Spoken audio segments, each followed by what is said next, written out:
volunteers prepare to race onto the field. Everything is riding on this football game.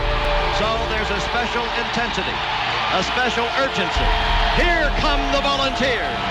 Wherever you listen throughout the world, it's football time in Tennessee. Welcome to the Talkin' VAWLS Network. My name is Boogie Bentley, and we've got a couple more players on the way out the door as both Greg Emerson and Daryl Middleton hit the transfer portal this week. We'll take a look at the possible reasons why and who could possibly fill those spots. But as always, guys, before we get into it, do me a favor, go ahead and smash that like button just below the video.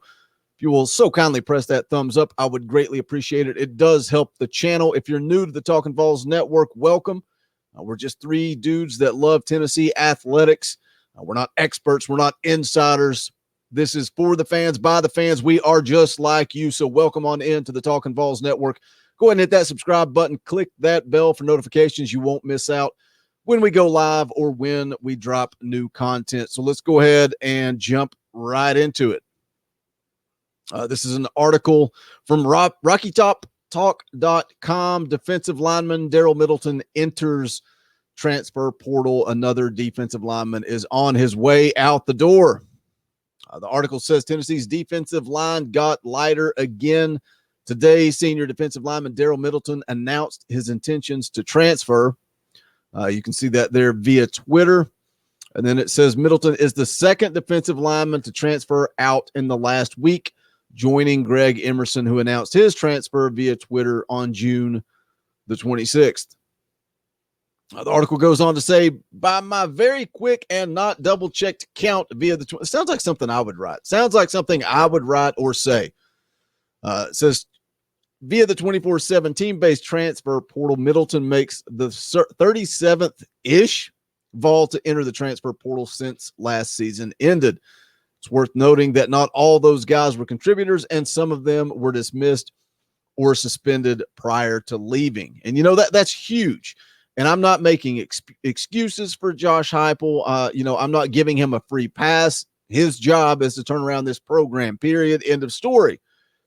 But the roster turnover is going to play a huge part in what this team is able to do this fall. It's why I harp on expectations. It's why I harp on being realistic. You know, some of you guys, when we talk about predictions and expectations, you say this team is going to win 8 or 9 games, and that's great. That's fine. Like, let's go. I'm in for that. And I do think when I look at the schedule, this team does have the potential to win 8 or 9 games.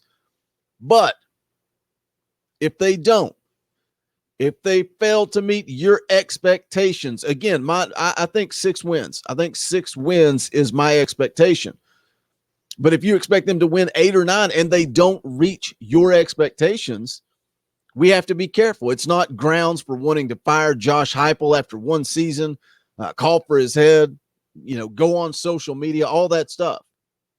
I just think we have to be realistic and realize the job he is taking over. To this point, I've said it numerous times on here, I think he's done a really good job filling areas of need via the transfer portal. Guys like Juwan Mitchell, Javonte Payton, Dejon Terry, Caleb Tremblay, guys that are now going to add some much needed depth, but also guys that are going to be able to compete.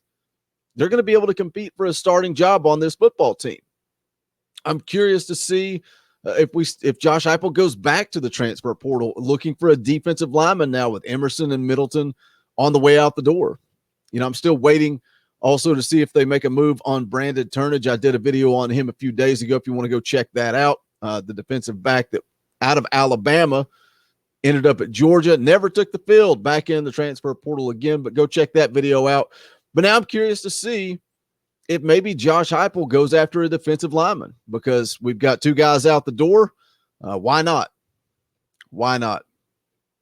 Article goes on to say, looking at just the defensive line, Tennessee has lost Middleton, Emerson, Emmett Gooden, John Mincy, Isaac Washington, and Savion Williams. Washington was suspended before deciding to transfer, and Gooden was dismissed and then entered the transfer portal. And that's something you got to remember too.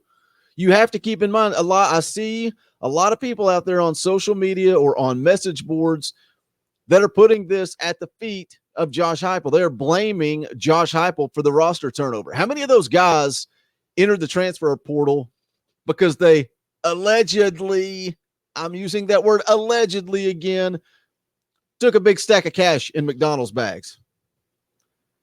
How many of those guys hit the transfer portal and it's cutting out the cancer? It's getting rid of the guys that don't want to work. Yes, seeing a guy like Henry T or Crouch hit the transfer portal is tough because regardless of this team only winning 3 games last year, those were your 2 best guys. Those were your starters for a reason. Now, that doesn't mean that somebody else can't come along and fill that hole. A guy like Juwan Mitchell has an opportunity. Does he want to put in the work? I think a guy like Juwan Mitchell wants to put in the work. The article wraps up here. It says, Middleton's journey has had plenty of twists and turns up to this point. Vol fans might remember him committing to Tennessee way back in 2013.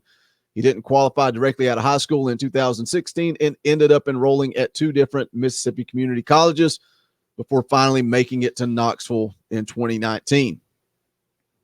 Says new Tennessee head coach Josh Heupel certainly has his work cut out for him, and things didn't get any easier today. While a good portion of these transfers are just the normal sort of attrition that happens anytime a team changes coaches, the considerable number of players hitting the door doesn't make anybody feel better about this upcoming season. Again, careful on where you place blame. I don't think you place blame on Josh Heupel.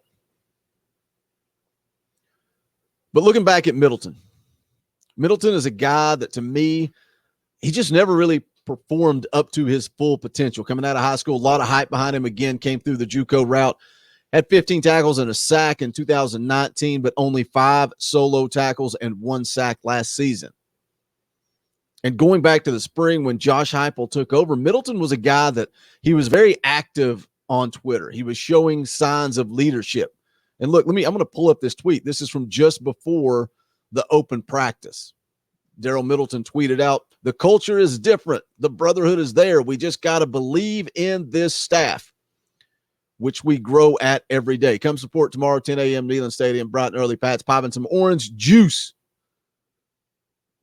Sounds like a pretty positive tweet. Sounds like a guy that you could think may possibly be a leader for this Tennessee defense. I remember back when all that was going on. Like I said, he was very active on Twitter when Josh Heupel first took over. And just a lot of us were hoping he is going to step up and be the guy we thought he could be. Thought he could take over as a leader on defense. But I specifically remember Jason Swain on the Swain event talking about it. Show us actions, not words. Show it, don't tweet it. And looking back, hindsight is 2020. That take was spot on from Swain. I just don't get it, man. I don't understand why a guy like Daryl Middleton wouldn't want to learn and develop under Rodney Garner. And I've seen a take out there on social media that it's all about the defensive staff changing the scheme, and that's why we're seeing this mass exodus on the defensive line.